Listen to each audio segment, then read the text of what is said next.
الساعة وانشق القمر وإن يروا آية يعرضوا ويقولوا سحر. تبارك الذي نزل الفرقان على عبده ليكون للعالمين نذيرا الذي له ملك السماوات والأرض ولم يتخذ ولدا ولم يكن له شريك في الملك وخلق كل شيء فقدره تقديرا هو الذي أرسل رسوله بالهدى ودين الحق ليظهره على الدين كله وأشهد أن لا إله إلا الله وحده لا شريك له وأشهد أن محمدا عبده ورسوله صلى الله عليه وسلم وعلى آله وصحابته والتابعين لهم بالإحسان إلى يوم الدين سبحانك لا علم لنا إلا ما علمتنا إنك أنت العليم الحكيم رب اشرح لي صدري ويسر لي أمري واحلل عقدة من لساني يفقهوا قولي. Qu'on exalte la bénédiction de celui qui a fait descendre le livre de discernement sur son serviteur Mohammed sallallahu alayhi wa sallam, afin qu'il soit un avertisseur à l'univers. Celui à qui appartient la royauté des cieux et de la terre, qui ne s'est point attribué d'enfant, qui n'a pas d'associé à sa royauté, et qui a créé toutes choses en lui donnant ses justes proportions. C'est lui, Allah le Tout-Puissant, qui a envoyé son messager avec la guidée, une religion de vérité pour la placer au-dessus de toute autre religion. J'atteste qu'il n'y a point de divinité qu'Allah, l'unique Seigneur, il n'a pas d'associé, et atteste que Mohammed est son serviteur, son messager, que la paix et le salut d'Allah sont sur lui, sur sa famille et tous ses compagnons. Chers fidèles auditeurs et auditrices de la radio Courtoisie, nous sommes à présent à l'heure de l'émission Éveil de la conscience musulmane sur les ondes de la radio Courtoisie. Une émission qui également se déroule chaque samedi à partir de 16h. Nous sommes aujourd'hui sur le plateau pour vous tenir compagnie, tout en rendant grâce à Allah, le tout miséricordieux, qui nous a accordé cette opportunité et qui nous a facilité également les déplacements. Et rendons grâce à Allah également qui a fait que nous sommes aujourd'hui le deuxième jour, donc après le Eid al-Fitr. Après le Eid al-Fitr, la fête de la rupture du jeûne, qui nous a permis de nous abstenir de manger et nous a octroyé également la chance de finir le Ramadan dans la santé, tous ceux qui nous ont devancés à la mort, qu'Allah leur pardonne. Et quant à la petite des efforts, petit effort que nous avons fourni dans le Ramadan, nous prions Allah de nous accorder la récompense. Chers fidèles auditeurs et auditrices, et quant à vous, merci pour votre fidélité d'écoute et l'amour que vous portez sur notre émission Éveil de la conscience musulmane. Aujourd'hui, le thème sur lequel nous allons parler concerne un certain nombre de situations dont nous ne prêtons pas attention, qui sont également des situations qui nous torturent, qui troublent notre quiétude, notre sérénité. Il s'agit de nos besoins et de nos craintes. Nos besoins et nos craintes. Les choses dont nous avons besoin et les choses dont nous craignons sur la terre. Alors, dans la vie humaine, Allah subhanahu wa ta'ala, quand il a créé les cieux et la terre, il a créé les êtres humains, il a peuplé ce monde-là avec un bon nombre de créatures. Allah a déclaré qu'il a ennobli le fils d'Adam. وَلَقَدْ كَرَّمْنَا بَنِي آدَمَ وَلَقَدْ كَرَّمْنَا بَنِي آدَمَ وَحَمَلْنَاهُمْ فِي الْبَرِّ وَالْبَحْرِ وَرَزَقْنَاهُم مِّنَ الطَّيِّبَاتِ وَفَضَّلْنَاهُمْ عَلَى كَثِيرٍ مِّمَّنْ خَلَقْنَا تَفْضِيلًا. Nous avons certes ennobli, honoré les fils d'Adam. Nous les avons portés sur la mer et tout comme sur la terre. Nous les avons portés sur la terre et sur la mer. Et nous leur avons attribué de bonne nourriture et nous les avons privilégiés à toute autre créature. Alors dit qu'il nous a honorés. parce qu'il nous a donné la lieutenance, le commandement sur la terre. Toutes les créatures qui nous entourent sont des créatures qui sont au service de l'homme. Et Allah a voulu, de par ce privilège qu'il nous a accordé, faire de nous les êtres qui ont des sens, qui raisonnent, des êtres donc qui méritent d'avoir une religion, un moyen d'orienter leur esprit, d'orienter leur comportement, un moyen de reconnaissance qui est la religion. Et il a envoyé les prophètes comme aussi un moyen de communication pour enseigner à tous ceux qui vont adorer Allah dans cette religion d'avoir un certain nombre de connaissances, d'avoir la connaissance sur Dieu qui les a créés, la connaissance sur les attributs de Dieu qui les a créés, la connaissance de ce que Dieu lui-même il ordonne, tout comme ce qu'il interdit, et avoir la connaissance de comment vivre ensemble sur la terre. Avoir aussi la connaissance sur ce qu'il faut exploiter, tout comme ce qu'il faut renoncer à l'exploitation parmi les créatures que Allah les a soumis à et nous a laissés à notre disposition. Alors tout cela nécessite que l'être humain, quel que soit ce qu'il est, qu'il a au moins un penchant vers ce savoir qui m'a créé, mon Dieu. Alors plus nous connaissons Dieu, plus on a l'amour d'aller vers la connaissance de ce qui nous permettra de vivre en harmonie avec ce Dieu, avec la nature qui nous entoure, en harmonie avec nous-mêmes, en harmonie vis-à-vis des uns des autres. Alors sans cette connaissance-là, l'être humain est réduit à l'animal. L'être humain ne jouira plus cette noblesse qu'Allah lui a accordée. Il se l'est transformé à d'autres créatures inférieures à l'homme. Voilà ce qui fait notre situation difficile, cette ignorance. Alors, nous avons besoin de choses sur la terre. Si on prend le cas de la situation des richesses qu'Allah a créées, et il a établi ces richesses-là sur la terre, pour nous les êtres humains, nous les fils d'Adam, différentes sortes de richesses, et chaque catégorie de personnes ont leurs différents besoins dans cette richesse. Ils ont leurs différentes activités dans la conquête de ces richesses. Et partant de cela, ces besoins nous aliment. Nous avons besoin de l'argent.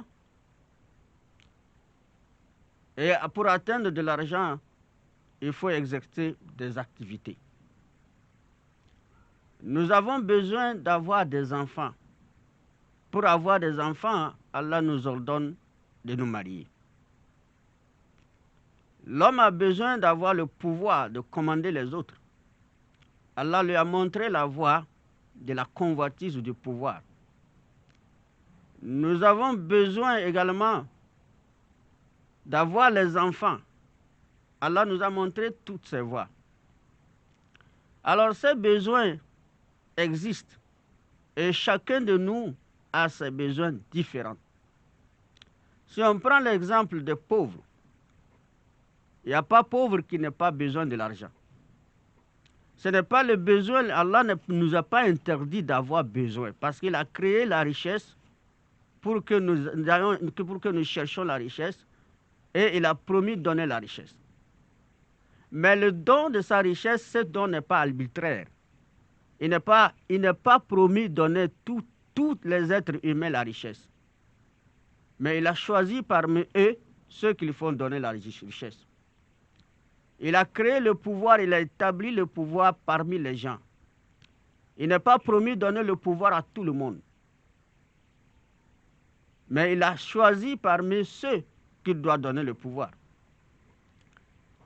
Allah a voulu que nous nous marions et nous procréions. Il n'a pas choisi tout le monde pour que tout le monde soit des gens qui ont des enfants.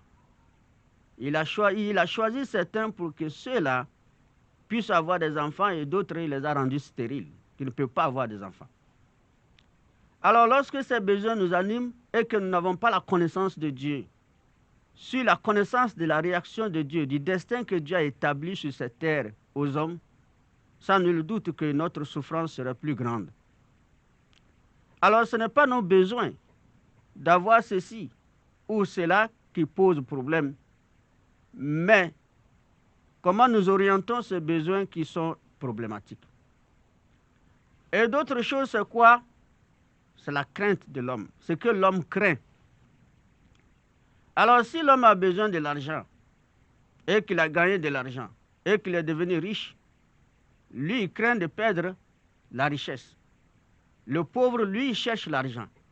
Il a besoin de l'argent.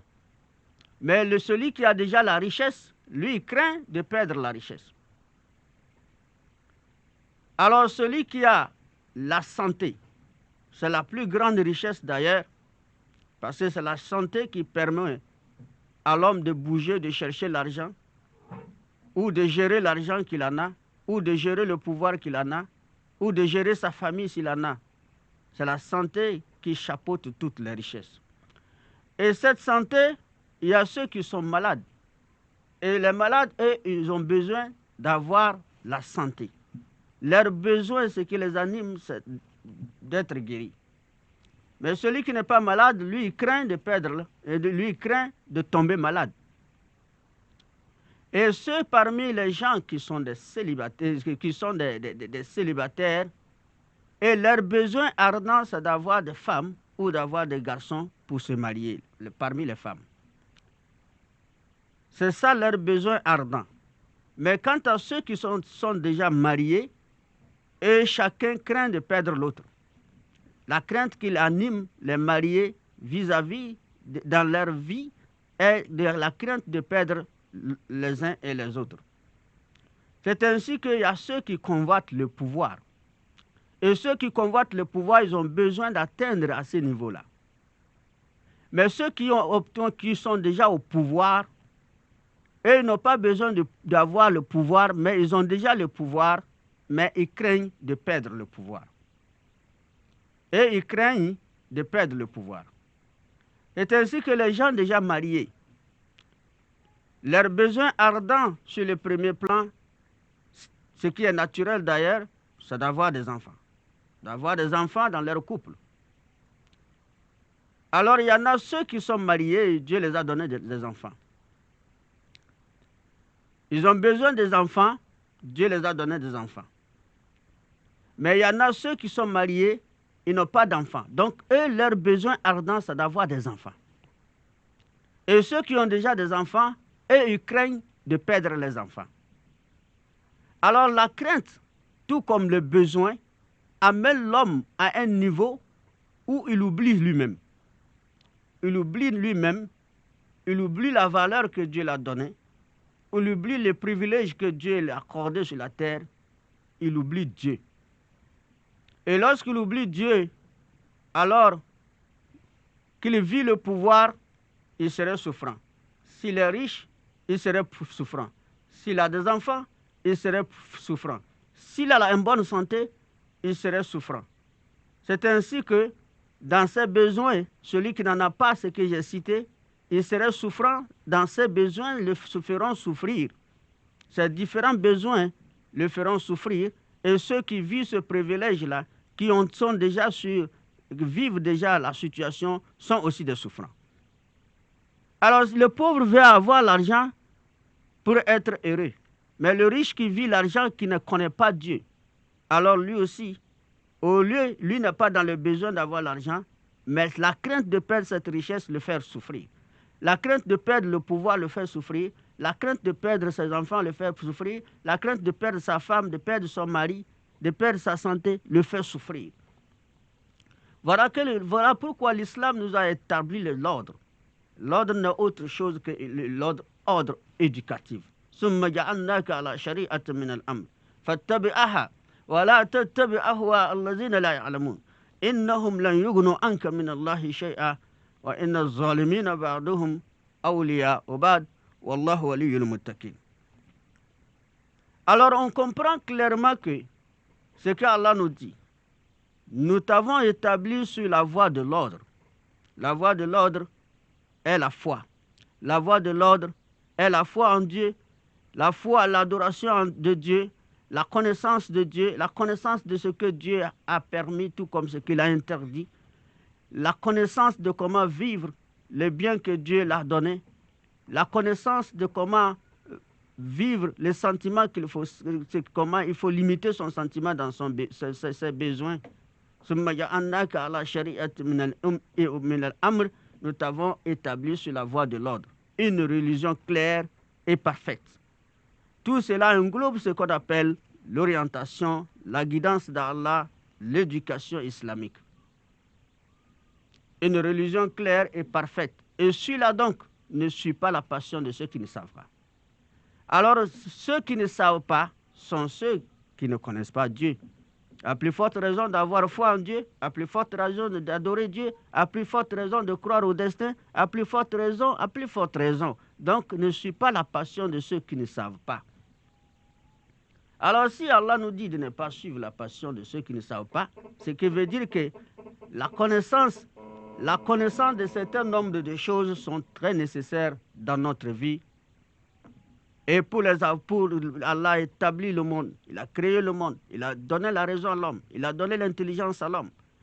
Et Allah voudra que l'homme se réfère en quelque sorte de son passé, avant de juger l'état où il vit dans le présent. Le passé, c'est quoi? Le passé n'est autre chose que le moment où l'homme était dans le ventre de sa mère. Et Allah nous affirme cela. Allah nous affirme cela. Allahu akhrajakum min butun ummahatikum la ta'lamuna shay'a wa ja'ala lakum as-sama wa al-absara wa al-afidata la'allakum tashkurun. Allahu akhrajakum min butun ummahatikum. Allah vous a mis dans le ventre, il vous a fait sortir des ventres de vos mères. Allah vous a fait sortir des ventres de vos mères dépourvus de tout savoir. Dépourvus de tout savoir. Il vous a donné ainsi lui, il vous a donné les yeux et il vous a donné l'intelligence. Allah dit au départ, vous êtes sortis de le ventre de votre mère dépourvus de tout savoir, dépourvus de toute ambition. Vous êtes sortis de votre mère sans richesse, sans pouvoir. Vous êtes sortis du ventre de votre mère sans enfant, puisque vous-même vous êtes bébé, dépourvu de savoir. Vous n'avez aucune connaissance. Et pour que Allah vous aide à atteindre également les degrés humains, il vous fait évoluer en vous faisant entendre, en vous faisant voir les choses, les merveilles des choses qu'il a créées, en vous donnant l'intelligence, la raison de juger ces choses sur ces choses-là, la raison de vous orienter, à vous poser la question de savoir d'où nous sommes sortis d'où. Et la raison et la méditation de l'homme pourrait l'amener à croire qu'il y a quelqu'un qui l'a créé. Cela pourra l'amener à croire que quelqu'un l'a créé. Et cette intelligence, c'est pour acquérir des savoirs. Et de par ce savoir, Allah a établi plusieurs sciences sur la terre. Et a voulu que l'on sache que toutes les sciences ne sont pas les sciences à convoiter. Il y a les sciences au service du bien, tout comme les sciences au service du mal. Et a voulu que l'homme raisonnable, religieux, qui a la foi en Dieu, qui connaît déjà Dieu, aille à la recherche du savoir utile, le savoir de Dieu, le savoir qui pourrait l'arranger dans ce bas monde et dans l'autre. Et ce savoir, sur le premier plan, est le savoir religieux. Alors le savoir religieux pourra l'orienter à avoir le savoir sur l'usage ou la convoitise de tout ce qu'il convoite comme des choses matérielles sur la terre. Et cette orientation du savoir religieux, de la guidance d'Allah pour la religion, pourra lui faciliter la vie. C'est sur ce plan qu'on parle de l'homme qui vivra une vie sereine, une vie sereine. Alors, à l'absence de cela, l'homme doit croire que seuls ses propres efforts pourraient le sortir de la souffrance, pourraient le sortir des soucis, pourraient le préserver de la perte de ceci ou cela, et craint de les perdre. Pourtant, Allah nous dit lahu maqalidu samawati wal ard yabsutu rizqa liman yasha'u wa yaqdir lahu maqalidu samawati wal ard yabsutu rizqa liman yasha'u wa yaqdir. Alors il dit il possède les clés des trésors des cieux et de la terre. Et il attribue ce don avec largesse et il les restreint à qui il veut. Vous verrez que les gens exercent les mêmes activités. C'est les mêmes activités qu'ils exercent, mais les autres deviennent plus riches et les autres demeurent pauvres malgré qu'ils exercent les mêmes activités. Alors Allah les a attribué cette largesse-là et il a restreint aux autres, c'est-à-dire il n'est pas donné aux autres. Nous verrons que dans le monde politique, il y a plusieurs partis politiques. Mais parmi les partis politiques, les membres, c'est-à-dire les leaders des partis politiques, Allah choisit certains pour leur donner le pouvoir. Et tout cela se trouve dans sa main. Personne ne peut violer ce qu'Allah décide. Sur le plan richesse, c'est ça qu'il nous dit. Il nous dit qu'il attribue ses dons avec largesse à qui il veut. Et il a restreint à qui il veut et rend pauvre à qui il veut. Sur le domaine de santé, nous avons tous la santé. Il y a ceux qui tombent malades. On les amène à l'hôpital. On les hospitalise dans les mêmes salles d'hospitalisation. Face à face, l'autre sur le lit, l'autre côté sur le lit, ils se regardent. Ils souffrent de mêmes maladies. On leur prescrit les mêmes médicaments. L'autre guérit et l'autre meurt. En dépit du fait qu'ils sont tous suivis par un même docteur, prescrit les mêmes médicaments, souffrant les mêmes maladies, mais l'autre trouve la guérison et l'autre meurt. Les membres d'un parti politique qui combattent le pouvoir, l'autre gagne, l'autre perd. Et Allah a dit Kulillahumma malik al-mulk, tu'ti al-mulka man tasha, wa tanzi'u al-mulka man tasha, wa tu'izzu man tasha, wa tu'izzu man tasha, wa tuzillu man tasha. Biyadik al-khayr. Allah a dit, c'est lui le maître de la royauté. Il est le maître de la royauté. Il donne le pouvoir à qui il veut. Il arrache le pouvoir à qui il veut. Il élève qui il veut. Il humilie qui il veut. Alors dans le domaine du pouvoir, c'est ce qu'Allah dit. Il donne le pouvoir et c'est lui le maître, distributeur du pouvoir. Il donne le pouvoir à qui il veut. Il arrache, c'est-à-dire il refuse le pouvoir à qui il veut. Ou carrément il donne le pouvoir à quelqu'un qui vit de ce pouvoir et craint de perdre son pouvoir. Mais le jour qu'Allah veut arracher ce pouvoir, lui-même, il arrache le pouvoir par la perte de ce pouvoir dans le vivant de la personne ou la perte de ce pouvoir par la mort de la personne. C'est ce qu'Allah nous explique. Donc la connaissance de Dieu permettra à une personne d'être tranquille. Alors ceux qui sont des célibataires qui ont besoin de se marier, donc le besoin ardent de se marier, l'islam les éduque à la restriction de ce besoin ardent étant donné même que c'est un ordre de Dieu, ça fait partie de l'adoration de Dieu de se marier. Restreindre un peu ce besoin de se marier permettra à la personne de respecter les critères de choix indiqués par le prophète de Dieu. Parce que le prophète sallallahu a dit, les célibataires d'entre vous qui ont le moyen qu'ils se marient. Les célibataires d'entre vous qui ont les moyens qu'ils se marient. Et Allah nous dit, wa ankihul ayama minkum. Mariez les célibataires d'entre vous. Mariez-les, qu'ils se marient.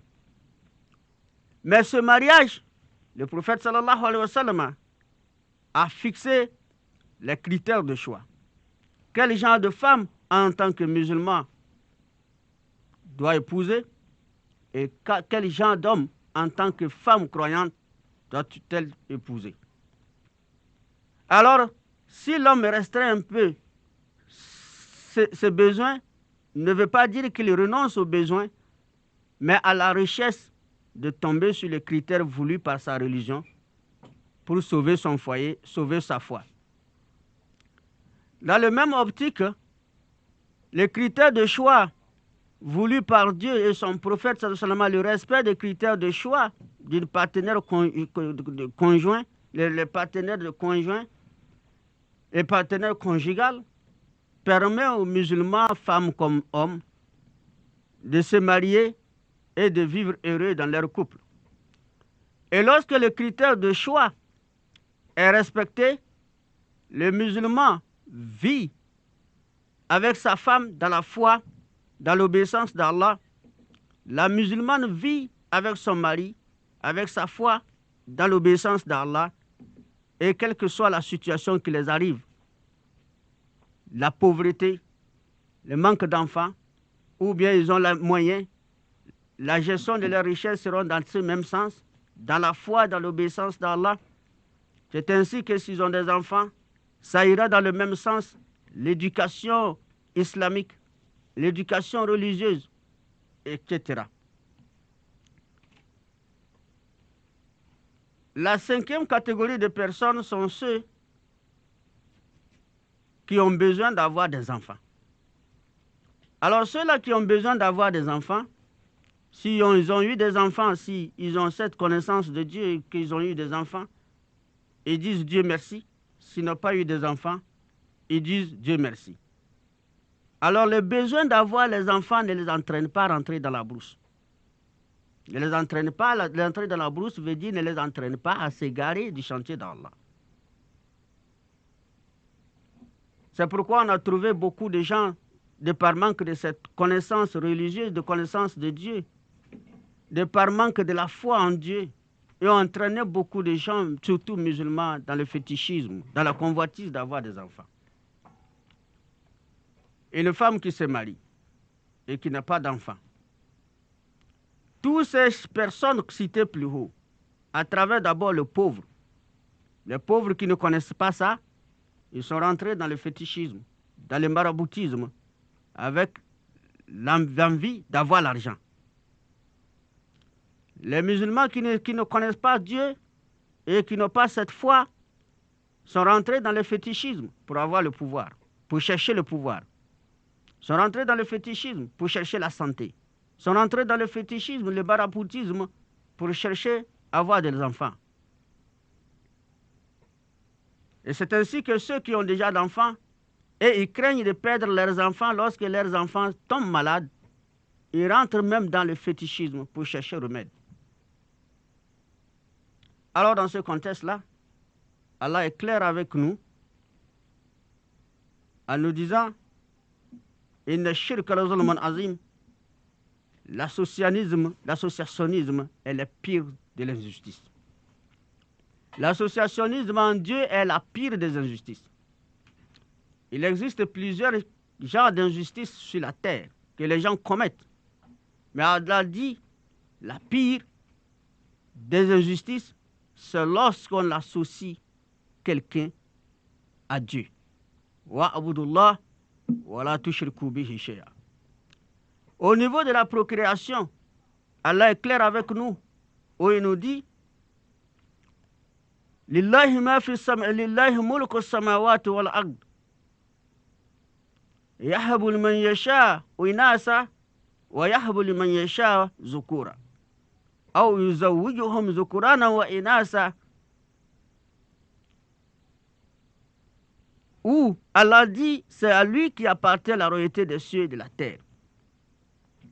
Il fait don des filles à qui il veut et il fait don des garçons à qui il veut. Ou bien s'il veut, il fait le mélange. Il fait à la fois don aux garçons et à la fois don aux femmes, aux filles. Et aux filles comme don. Et enfin, s'il veut, il rend stérile qui il veut. Alors, si une personne, les deux personnes en couple, qui n'ont pas cette connaissance de Dieu, qui n'ont pas cette connaissance du destin prescrit de Dieu, ils rentrent en brousse, c'est-à-dire rentrent dans l'égarement. Allah dit, c'est lui qui appartient à la royauté des cieux et de la terre. Il fait don de filles à qui il veut. C'est-à-dire, s'il veut, l'homme et la femme ils se marient, il leur donne la procréation, c'est-à-dire des enfants, mais rien que des filles. Première fille, 2, 3, 4, 5, 6, 7, 8, il continue jusqu'à même 9, 10 filles, 100 garçons. Ça veut dire que si Allah veut, c'est ce qu'il fait. Ou quasiment s'il veut, l'homme et la femme, ils se marient, ils veulent avoir les enfants. De premier garçon, de premier jusqu'au 10e enfant, c'est garçon. Madame veut avoir fille, mais fille ne vient pas. Tous ces garçons. Madame veut avoir garçon, ou monsieur veut avoir garçon, aucun garçon ne vient. Grossesse avec espoir de garçon, c'est fille qui vient. Avec espoir de garçon, c'est fille. Ou grossesse avec espoir de fille, c'est garçon. Avec espoir de fille, c'est garçon. Jusqu'à 10 garçons dans un couple, 10 filles ici dans un couple. Ou bien s'il veut, il fait le mélange. Il donne à la fois garçon et fille. Premier enfant garçon, deuxième fille. Troisième garçon, quatrième fille. Il fait le mélange. S'ils sont 10 enfants, 5 filles, 5 garçons. Ou s'il veut, il fait le mélange des garçons et des filles. On a 5 garçons, on a 5 filles. Ou quasiment s'il veut, il rend stérile qui il veut. Après le mariage, un mois écoulé, deuxième mois écoulé, on pense qu'il y a quelques problèmes pathologiques, on commence par aller voir les médecins. 5e mois, c'est pareil. Après tout, il faut aller à la gynécologie. Le médecin fait, gynécologue fait ce qu'il peut. Après, on dit non, il y a des médicaments traditionnels. Oui, il y a des médicaments traditionnels qui, si ça ne rentre pas dans les shirk que l'islam les permet. Et si ça rentre dans l'associationnisme à Dieu, le shirk, l'islam interdit. Mais si les médicaments traditionnels et que le musulman cherche pour voir s'il y a un problème pathologique qui peut être au-dessus de la médecine moderne de ce côté et que traditionnellement ça peut marcher, il fait recours à ça. Ça fait un an, moi et madame, il n'y a pas d'enfant. Il explique ça, ça dit à ce thérapeute que lui aussi fait ce qu'il peut faire. Avec l'espoir d'avoir un enfant. Ça fait un an, il n'y a pas d'enfant. Ça aussi, ça ne marche pas. Deuxième année, on se dit maintenant, c'est Dieu. Et si c'est Dieu, il faut aller vers les prières. Et quelles prières? Voilà. Il ne faut pas rentrer dans les prières qu'Allah n'est pas permis. Des incantations interdites. On dit la prière, en un mot, tout on appelle prière, mais dans le contexte réel, la foi islamique, ce n'est pas toutes les prières que l'islam permet.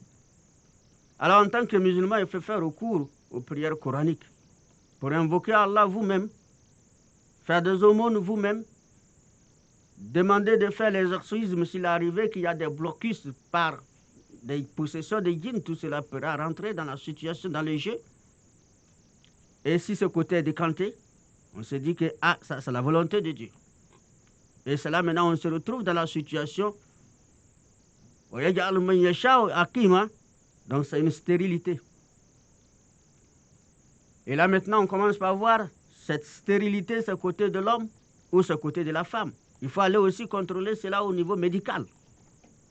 Si on voit ce côté, madame, patientez-vous. Personne ne peut débloquer la stérilité en dehors d'Allah. Mais ceux qui ne savent pas, Il ne commence même pas par l'hôpital. C'est directement dans les shirks. C'est là où Allah dit non. En tant que musulman, quand on rentre dans les shirks, on a perdu notre islam. Inna shirk la zulm azim. Si vous causez des pires injustices, ne sont pas pardonnables. Adore ton Seigneur et ne l'associe rien, ne le donne pas d'associé.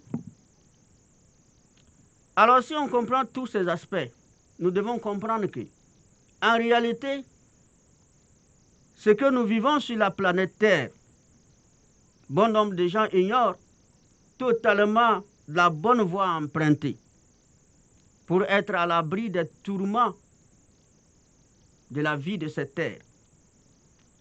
Mais étant donné qu'on n'a pas la voie à emprunter, la bonne voie à emprunter, alors tout ce que nous vivons, c'est un tourment. Nous vivons des tourments dans nos besoins, tout comme nous vivons des tourments dans ce que nous possédons déjà. Sinon, comment comprendre un pauvre qui est dans le tourment parce qu'il a un besoin ardent d'avoir de l'argent? C'est un véritable tourment et qui le provoque l'insomnie. Et qui balaie tout bienfait d'Allah à ses yeux. Quand une personne a un besoin ardent d'avoir de l'argent, il ne considère plus sa santé comme une richesse. Il ne considère même pas l'existence de ses enfants comme une richesse. Il ne considère même pas son environnement, c'est-à-dire la nature qui l'entoure, l'environnement qui l'entoure comme une richesse. La pluie qui tombe, il ne considère même pas ça comme une richesse. Il ne considère même pas sa maman qui est devant lui ou son père qui est devant lui comme une richesse. Ce qu'il trouve comme une richesse dans son esprit, c'est l'argent. À l'absence de cet argent, il perd toute sérénité, il perd toute quiétude et il perd le sommeil. C'est la même chose, même situation de trouble qui se trouve avec celui qui a déjà de l'argent. Celui qui possède déjà de l'argent, lui, ce n'est pas dans le besoin d'avoir parce qu'il en a déjà, mais lui, c'est la crainte de perdre ça. Alors la crainte ardente de perdre sa richesse l'expose à un véritable tourment de cette vie, qui le provoque même l'insomnie et qui l'incite même à l'avarisme. La personne devient avare, croyant que le fait de dépenser, son argent va finir. Le fait d'aider un pauvre, son argent va finir. Le fait de soigner un malade, son argent va finir. Le fait même de nourrir ses propres enfants ou ses femmes, son argent va finir. Il devient tellement dur avec son argent. Et la nuit ne dort pas de crainte de perdre cette richesse. Un autre tourment. Celui qui convoite la santé, c'est pareil. Une personne qui est malade, le souci d'avoir la santé, et lorsque ces soucis-là le débordent, ça devient une grave maladie, encore plus grave que la maladie dont il souffre. De sorte même que les médicaments qu'on prescrit et qu'il utilise, les médicaments ne fonctionnent pas. Parce que psychologiquement, il est dépassé. Par la peur de perdre sa vie. C'est ainsi que celui qui convoite le pouvoir, à force d'être ambitieux, d'atteindre le pouvoir, balaie tous les bienfaits d'Allah devant lui. Ça le balaie tous les bienfaits d'Allah devant lui. De sorte qu'il ne reconnaît plus les bienfaits d'Allah de par la femme qu'il a, de par les enfants qu'il a, de par la nature qui l'entoure, de par la pluie qu'il tombe, de par la nourriture qu'Allah a octroyée, qu'il mange, de par la santé qu'il a. Il ne reconnaît plus les bienfaits d'Allah dans ce sens-là. Lui, les bienfaits qu'il trouve que le meilleur des bienfaits, c'est d'avoir le pouvoir. Et cela devient un tourment pour lui. Et ce tourment l'incite, de par cette convoitise ardente de pouvoir, à même exposer les innocents à la mort, pour juste avoir le pouvoir. Et celui qui a déjà de pouvoir, lui aussi la peur de perdre ce pouvoir, la crainte de perdre ce pouvoir, toutes les stratégies qu'il fait usage pour la conservation de ce pouvoir, le provoque l'insomnie. Il ne trouve aucune quiétude, aucune sérénité. Il ne voit aucun bienfait autour de lui. De sorte même que ce tourment peut l'inciter envoyer les innocents à la mort pour conserver son pouvoir. C'est ainsi que celui qui s'est marié et qui cherche à avoir des enfants et qui n'a pas trouvé d'enfants, la personne est capable de sacrifier un être humain pour avoir un enfant. Si on le proposait de faire un sacrifice humain pour qu'il trouve un enfant, pour que sa femme accouche ou pour qu'elle tombe grosse, elle est capable de le faire. Parce que ce tourment ardent amène la personne à un niveau où elle oublie tous les bienfaits qui l'entourent et ne voit que les bienfaits que d'avoir d'enfants, etc., etc. Voilà ce que vit notre monde. Voilà ce que les êtres humains que nous sommes, nous vivons aujourd'hui. Alors, partant de tout cela, Allah, détenteur de grâce et de miséricorde, il nous a déjà mis en garde et il nous exhorte à une chose. Fazkuruni azkurukum washkuruli wala takfurun. Souvenez-vous de moi, je me souviendrai de vous. Souvenez-vous de moi, je me souviendrai de vous. Soyez-moi reconnaissant et ne soyez pas ingrat. Souvenez-vous de moi veut dire qu'à chaque fois qu'on a un besoin, pensons à Dieu. Et lorsqu'on nous pensons à Dieu parce que c'est lui qui détient ce besoin-là. Et c'est lui qui est capable de nous donner. Il nous a montré les moyens de convoiter. Avoir l'argent, il faut travailler. C'est les moyens. Mais cela ne signifie pas qu'avec le travail, on gagne l'argent. On deviendra riche. Cela ne signifie pas qu'avec le travail, on deviendra forcément riche. Non. C'est un moyen qu'Allah nous donne de saisir. Et nous saisissons ce moyen et nous restons à nous souvenir d'Allah. Et si Allah veut, il se souviendra de nous. Alors, la maladie, tout comme la santé, c'est lui qui les a créés pour nous éprouver. On vit la santé tout comme on peut vivre la maladie. On se retrouve dans la maladie, on doit avoir besoin de la santé. Mais que ce besoin ne nous pousse pas à oublier Dieu. Le moment où nous sommes en bonne santé, souvenons-nous de Dieu.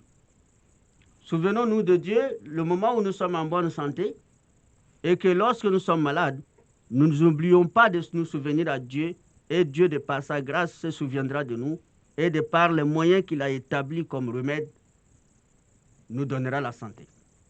Allah ne guérit pas parce que l'homme ne pense pas par le remède. Parce que le prophète sallallahu nous a expliqué ça. Il a dit qu'il n'existe aucune maladie qu'Allah a créée sans créer son remède. Toutes les maladies ont leur remède. Sauf que l'homme, le niveau de l'intelligence, de la science de l'homme n'a pas atteint. Mais toutes les maladies ont leur remède. Fazukuruni azukurukum. Washkuruli wala takfurun. Souvenez-vous de moi, je me souviendrai de vous. Et soyez-moi reconnaissant. Ça veut dire quoi? Reconnaissant. La santé, il faut être reconnaissant. Même si on est malade, soyons reconnaissants. Parce qu'il y a deux personnes qui sont malades, même maladie, même remède. L'autre est mort, on l'a sorti, tu l'as vu. Alors sois reconnaissant que toi, tu n'es pas encore sorti pour aller là-bas dans le cimetière. Et sois reconnaissant tout en ayant espoir que tu vas trouver la santé. Ne dévie pas, ne t'égare pas. Souvenez-vous de moi et soyez-moi reconnaissant. Quelle que soit notre situation, reconnaissons qu'il y a d'immenses bienfaits qu'Allah nous a comblés.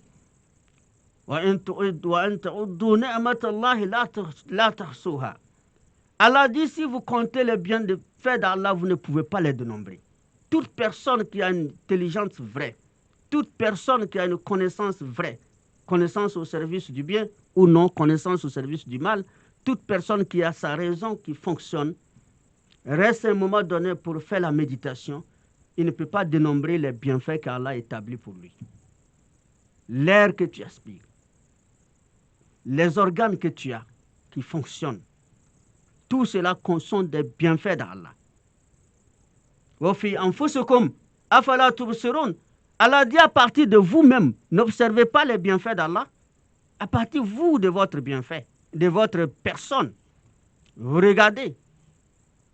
Vous avez les yeux que vous regardez, est-ce que vous payez la facture? Vous entendez les sons, vous payez la facture? Les mains qui s'élèvent pour toucher, vous payez la facture. Les pieds que vous utilisez pour marcher, vous payez la facture.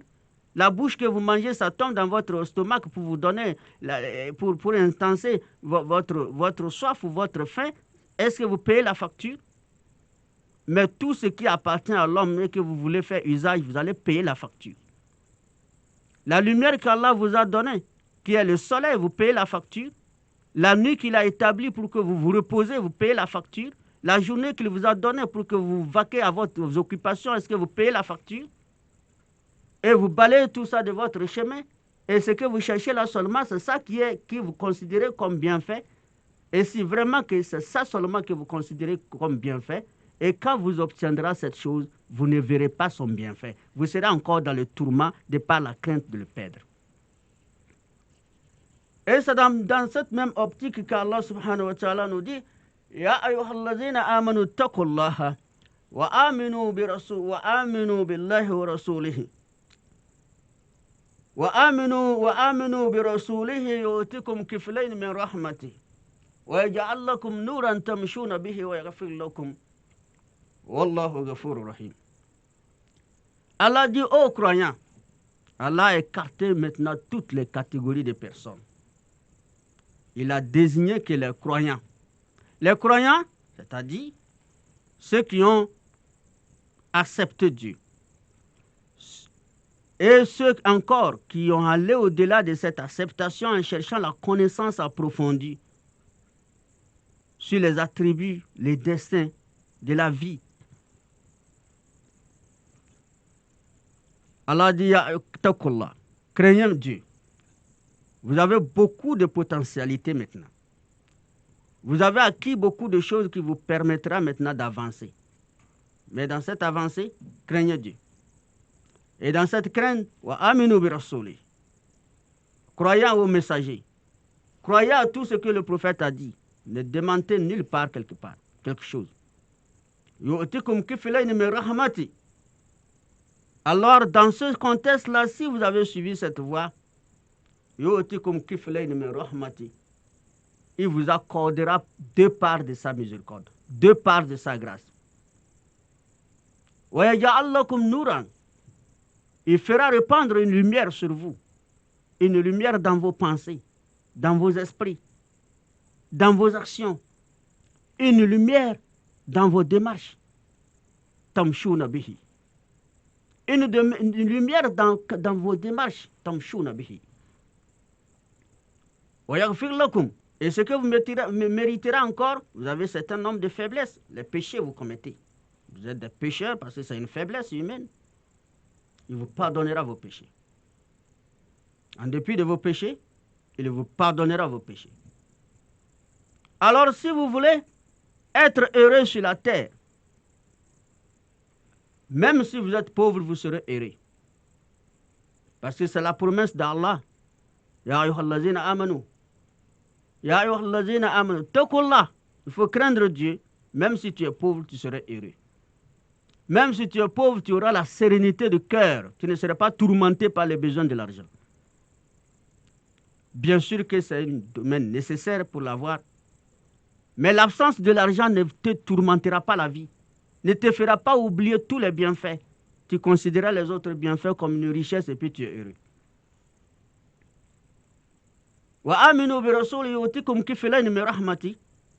Les 2 parts qu'il vous accordera et que ce bas monde, vous serez dans la quiétude.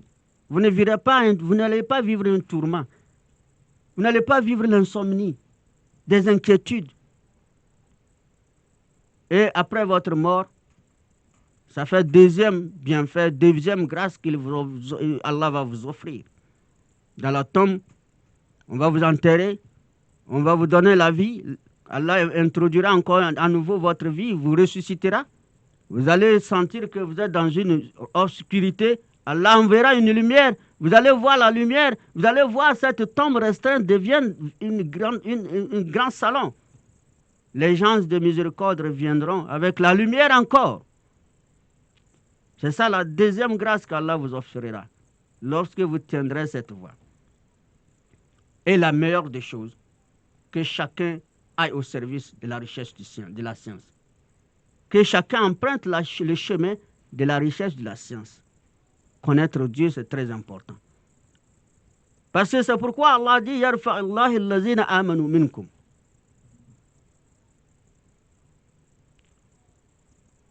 Allah dit il élèvera en degré certains d'entre vous.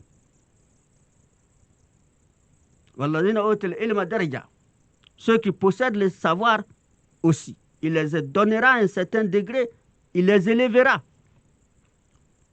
Que Dieu nous donne la foi, qu'il nous donne le savoir. Nous sommes à la fin de cette émission, que nous devons comprendre qu'avant besoin de choses, que nous fassions, que tout croyant fasse que les besoins qui l'animent ne soient pas un tourment, ne soient pas un souci, ne soient pas une insomnie. Que chaque croyant sache que ce qu'il possède ne soit pas, ce qu'il possède ne l'amène pas à la crainte de perdre cette chose qui va l'entraîner au tourment de cette vie pour le faire vivre l'enfer de cette vie, en dépit de sorte qu'il a convoité, il a cherché, il a trouvé et il est encore dans le mal, qui est le tourment, qui est la crainte de perdre la chose. Donc, que notre besoin ne nous entraîne pas à souffrir, que ce que nous vivons aussi, que nous possédons aussi, ne nous induit pas dans la souffrance. Nous sommes à la fin de cette émission. Chers auditeurs et auditrices de la radio Courtoisie, merci pour votre fidélité d'écoute. Merci là-bas à la technique, M. Abdallah. Merci à Moujahid aussi, au niveau du contrôle. Merci à mon frère qui est à côté.